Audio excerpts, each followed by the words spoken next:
그때 가장 큰 게 돈이었습니다. 돈이. 우리나라는 당시에 그 신용카드가 굉장히 많이 발급되는 그런 나라였어요. 기억나는 것 중에 하나가 피해자의 카드에서 돈을 뽑았는데 그게 동양계가 아니라 다른 백인이나 흑인 계열이었어요. 범인으로 검거되었고 비모 피해자는 이제 범인이 잡히기 전까지는 발견이 안 된 상태였죠. 새로 렌트한 사람이 자기가 이제 뭐 거칠 거 있는다고 뭐 보는 과정에서 들어가다 현관 들어가면 창고가 있어요.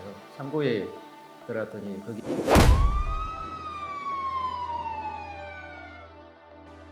안녕하십니까. 35년 3개월을 근무하고 22년 6월 말에 퇴직한 임병호 전 총경입니다. 그 사건이 2001년도 11월에 발생을 했습니다. 그때 제가 마침 영국 리즈라는 곳에 국비 장기 유학을 가 있는 상태였습니다. 제가 살고 있는 리즈에서 한 30km 떨어진 리즈와 요크 사이에 에스크엄 리처드라고 하는 조그만 동네입니다. 거기에서 하드케이스 가방이 발견되었는데 그 가방 속에 동양 20대 여성이 그 가방 안에 사체로 들어가 있었다. 그런 내용이 BBC 희망방송이라든지 아니면 거기 언론에 대해서 특필이 되었습니다. 그때 저는 이제 국비 유학 중이었지만 경찰관 신분이었기 때문에 그 사건에 관심을 갖고 이게 제발 한국 사람이 아니길 바랬습니다. 근데 우연한 기회에 그 사건을 다시 들여다보니까 그 가방에 하드케이스 가방인데 그 가방의 로고가 브랜드가 제노바 이게 한글로 적혀 있었습니다. 그래서 아이고 어떡하지 한국 사람일 가능성이 높겠구나. 그래서 이제 마침 거기에 리즈 지역에 그 주로 유학생들 일부 교민들에서 한인의 소사이어티가 있었습니다. 그 사건은 11월에 발생했지만 12월 초에 연말 한인의 송년 모임이 있었습니다. 그때 거기에서 이제 주변에 혹시 없어진 안 보이는 최근에 안 보이는 학생들이 있는지를 물어봤습니다. 그게 왜 그랬냐면 가족 단위로 온 사람도 있고 개인으로 온 사람들이 있는데 일부 학생들 중에는 본인이 영국에 영어 공부를 하러 왔기 때문에 한국 사람들과 어울리지 않고 그냥 지내는 학생들이 있었어요. 그러니까 한국 사람과 어울리는 사람들은 주변에서 이제 표가 나는데 그런 사람이 있으면 혹시 좀 찾아봐 달라 그렇게 한 상태였습니다. 그 12월 초에 한인의 모임이 있고 그 사건의 추이를 제가 언론을 통해 보는데 그 사건 관할청에 노스 요크셔 관할청에서 특별한 수사 진전이 없었습니다. 왜 그러냐면 그 어떤 살인 사건에 대한 수사가 진행되려면 먼저 피해자의 신분이 특정이 돼야 되는데 피해자 신분이 나오지 않으니까 사건은 답보 상태였습니다. 근데 마침 지난번 한인의 모임 때 처음으로 알게 된 한국인 A모 씨가 저한테 이메일 통해서 연락이 왔습니다. 그 한국인 A모 씨는 여성인데 영국 남성과 결혼해서 거기에 살고 있었습니다. 그 한인회 때 마침 우리 부부와 그 부부가 같이 배드민턴을 쳐가지고 서로 안면을 트게 된 거죠. 근데 이제 그분이 인터넷 사이트에 우연히 들어갔다가 그 인터넷 사이트 이름은 우리말로 달팽이 집 snailhome.com입니다. 지금도 있는지는 모르겠는데 그게 유럽의 배낭여행객들이 각국의 민박집이라든가 서로 정보를 교환했던 2000년대 초반의 그런 사이트였습니다. 그 한국인 A모 씨가 거기에 들어갔는데 피해자를 찾습니다 라고 한국에 있는 피해자 오빠가 게시판에 올린 것을 발견했습니다. 근데 이제 그게 그 없어진 시기도 비슷하고 또 피해자는 프랑스에서 연수 중이었는데 연수가 끝나고 한국으로 돌아가기 전에 영국 여행을 간다고 영국에 갔는데 그 뒤로 영국에서 출국한 내용은 없고 그 사이에 사라진 지가 꽤 된 시기였습니다. 그래서 이제 그 한국인 A모 씨가 나한테 메일을 통해서 그 stayroom.com 그 사이트를 링크를 줬는데 들어가서 보니까 모든 것이 굉장히 일치하는 점들이 많이 있었습니다. 그래서 혹 이 친구가 영국에 여행 온 그 피해자 아닐까 생각을 했었고 그래서 이제 조심스럽게 그 게시판에 글을 올렸던 오빠가 연락처를 적어놨습니다. 오빠하고 통화를 했습니다. 오빠와 그 가족들은 첫 마디가 그게 올리고 난 다음에 약간 전화를 몇 군데 받았던 모양이에요. 뭐 내가 이야기를 하니까 나는 또 경찰관이고 국비 유학원 사람이다. 그렇게 하니까 굉장히 신뢰감을 받고 그래서 나는 최근에 내 사는 지역에서 그 BBC 방송에도 나오고 저기 동양 여성이 사망한 사건이 발생을 했다. 그래서 신원 확인이 필요한데 혹 어렵겠지만 처음에 세 가지 자료를 요구를 했습니다. 신원을 확인하기 위해서는 일단은 사진, 그다음에 이제 지문. 지문은 우리가 이제 주민등록증을 만들 때 우수 엄지 지문을 찍게 되니까요. 그 지문하고 또 하나 이제 여러분들은 생소하겠지만 치과 기록을 요구를 했습니다. 서양에서는 지문을 기본적으로 범죄자 외에는 수집을 하지 않습니다. 그래서 지문 외에 치과 기록. 치과도 한번 치과를 다니게 되면 그래서 치과 치열 엑스레이를 찍으면 그게 이제 만인부동 사람마다 다 다릅니다. 그걸로 해서 신원 확인을 하게 됩니다. 세 가지 자료를 요구했었는데 그 오빠가 보내왔습니다. 그 무렵에 제가 바로 노스요크셔 경찰청 수사본부에 신고를 했습니다. 제 개인 폰으로. 그래서 이제 그쪽에서도 수사가 답보 상태였는데 중요한 제보가 들어오니까 그러니까 영국 경찰이 원래 좀 느립니다. 근데 신고하고 바로 1시간 만에 그 경찰청하고 한 30분 이상 떨어졌는데 제 사는 니지리아 가족 기숙사로 왔어요. 나는 경찰관이다 이야기를 하고 그 피해자 오빠로부터 받았던 그 엄지 지문하고 그 자료까지 줬습니다. 그리고 다음 날인가 그 노스요크셔 수사본부 경찰관들의 연락이 왔어요. 그 다른 외형이랑 비슷한 것 같은데 가장 중요한 것이 엄지 지문인데 이게 엄지 지문을 채취를 못했다 그러는 거예요. 왜 그러냐 그러면 나중에 이제 그 개요를 보니까 이게 10월 말에 그 우리 피해자가 그래서 변을 당했는데 발견된 것은 2주 정도 후인 2001년도 11월 16일 날 리처드 밭가의 하드케이스로 버려진 가방을 주민이 이상한 가방이 며칠째 있으니까 그것을 경찰에 신고를 했고 그걸 하다 보니 그 안에 나온 거예요. 그러니까 겨울이었지만 겨울에 접어든 시점에서는 거기가 날씨가 굉장히 습기가 많고 비가 많이 오다 보니까 그래서 이게 지문을 채취를 못했는데 다행히 우수 엄지 지문 말고 다른 쪽에서는 지문을 발견을 했다. 그래서 제가 한국은 십지 지문을 다 채취를 한다. 그러니까 노스요크에서 경찰청 관계자들이 깜짝 놀라는 게 이 사람이 범죄자였느냐 피해자가 우리 아니다. 우리는 전 국민이 아이디 카드를 발급하면서 십지 지문을 다 찍어서 보관을 한다. 제가 다시 이야기를 해가지고 그때는 이제 십지 지문을 받기 위해서는 공식적으로 주영 한국 대사관을 통해서 그 십지 지문을 받게 되었습니다. 한 1월 초쯤에 신분이 나온 거죠. 우리가 우려했던 그 한국인, 그러니까 프랑스에 연수 왔다가 영국에 돌아가기 전에 여행을 왔던 그 사람으로 밝혀졌고 그때부터 이제 수사가 급진전이 된 겁니다. 두 번째로 그 경찰이 이제 저희 집에 다시 왔습니다. 이제 그 신을 맞으니까 가지고 제가 통역을 하고 우리 한국에 사는 A모 양의 가족들과 참고인, 피해자, 가족 진술을 받은 거죠. 가장 중요한 것이 옷차림, 그 다음에 언제 왔다, 그 다음에 가장 더 중요한 것이 이제 통장에 관한 정보 이런 것 등을 제가 중간에 통역해서 한국인 가족과 우리 집에서 통화해서 그 노스요크시 경찰청 형사들이 그 내용을 다 적은 거죠. 그럴 즈음에 이제 이 사건이 국내 언론에 대해서 특필이 된 겁니다. 그렇게 해가지고 그 상황이나 수사를 이 학생이 언제 영국에 왔고 언제 돈이 어떻게 되고 그랬는데 그러다 보니까 이제 얘가 묵었던 민박집이 나왔고 나중에 찾아보니까 이제 한국인이 운영하는 민박집이고 밝혀졌습니다. 그래서 이제 그러니까 이제 그 민박집 주인이 좀 수상하다는 면을 포착을 하고 기억나는 것 중에 하나가 피해자의 카드에서 돈을 뽑았는데 그게 민박집 주인은 동양계가 아니라 다른 백인이나 흑인 계열이었어요. 그래서 이제 약간 혼선을 왔는데 그래도 피해자 통장에서 누군가가 돈을 인출을 했습니다.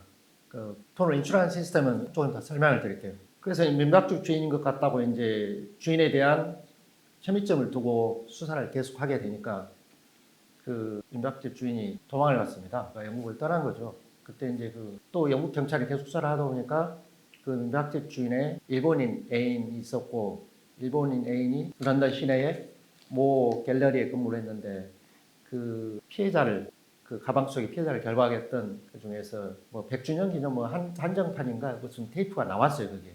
근데 찾다 보니까 그 민박집 주인의 일본인 애인이 거기를 다니고 있었다. 이런 게 또 그 차량 렌트한 차량 트렁크 쪽에서 그 피해자를 특정할 수 있는 어떤 유류품도 나왔고 그러다 보니까 그 민박집 주인으로 수사가 좁혀져가고 그 민박집 주인은 이제 해외로 나간 게 된 거죠. 그때 이제 그 국내 네티즌들은 애가 어디 있다. 그러니까 해외에서 그 민박집 주인을 봤다는 제보도 수사본부로 들어왔어요. 근데 기억나는 것 하나가 내 개인 이메일로 어떻게 알았는지를 모르겠어요. 개인 이메일로 여기 캐나다인데요. 캐나다에 그 사람이 온 것 같아요. 무서워요. 그런 메일이 왔습니다. 그래서 이제 아까 캐나다에 있었던 건 맞습니다. 그 도망을 갔다가 2월 초 정도에 자의반 타의반 그 민박 주인이 귀국을 했습니다.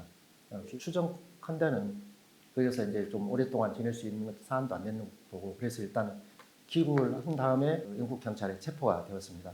이제 나중에 왜 그 사람을 죽였는지 그때 가장 큰 게 돈이었습니다. 돈이 우리나라는 당시에 그 신용카드가 굉장히 많이 발급되는 그런 나라였어요. 그리고 또 그거 막 실적으로 해서 굉장히 국민들한테 신용카드가 몇 장씩 했던 시절이었습니다. 웬만한 특별한 신용이 없어도 해외에서 3,000불 우리나라 돈으로 300만 원 이상을 인출을 할 수가 있어요.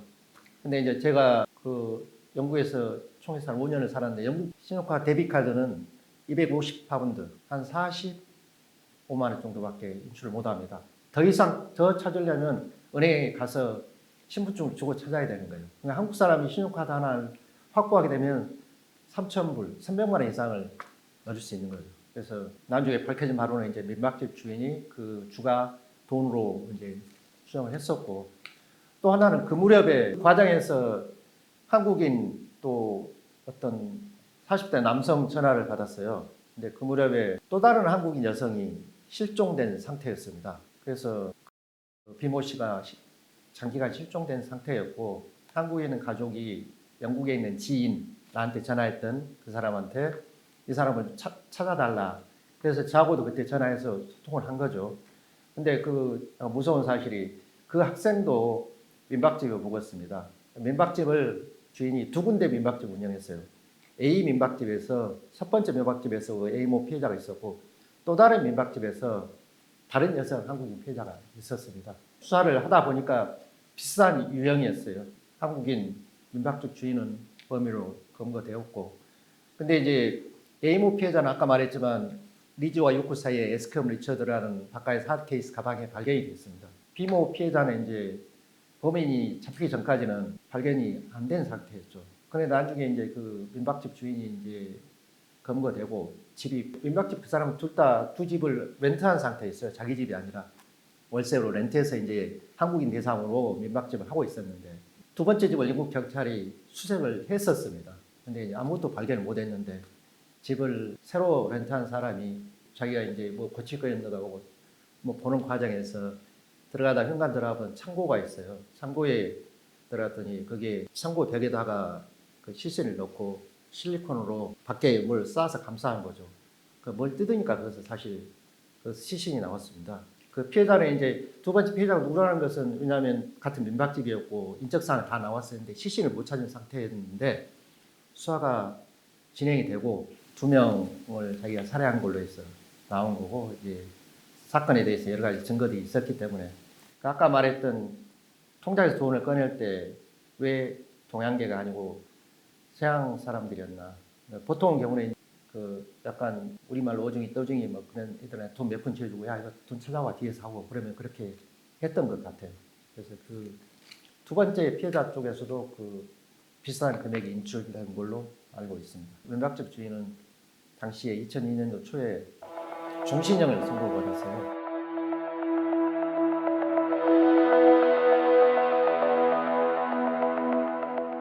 사건 하면서 제가 기억나는 것 중에 그 특이점이 몇 가지가 있습니다. 첫 번째는 우리나라도 지금은 이제 큰 사건이 발생하면 피해자 전담 경찰관을 지정을 해요. 당시에는 그 당시에 이제 지금부터 25년 전이다 보니까 영국이 아무래도 경찰 제도는 우리보다 앞서 있고 그래서 피해자 가족 전담 경찰관이 우리로 보면 여성 경사급으로 지정이 돼 있었고 그 시신을 노스 요크셔 그쪽에 영안실에 시신을 냉동으로 보관을 했습니다. 나중에 장례를 치러야 되는데 그 시신 보관 비용 같은 것도 있잖아요. 굉장히 시간이 오래되다 보니까 그리고 이제 그 피해자 가족들이 둘이 이제 영국에 왔었는데 가족들이 비행기가 거기에 체재비 뭐 비용 이런 게 있잖아요. 영국 정부에서 됐습니다. 그러니까 국가에서 지원할 수 있는 거 최대한 해달라. 그래서 이 사람들 체재비하고 가족들 영국 방문 체재비하고 그다음에 시신 냉동 보관 비용 여기까지 거의 영국 정부 됐고요. 또 하나 제가 감동을 했던 게 하나 있습니다. 지금도 그게 잊혀지지가 않는데 그 요크 근처에 화장장에서 이제 장례를 했어요.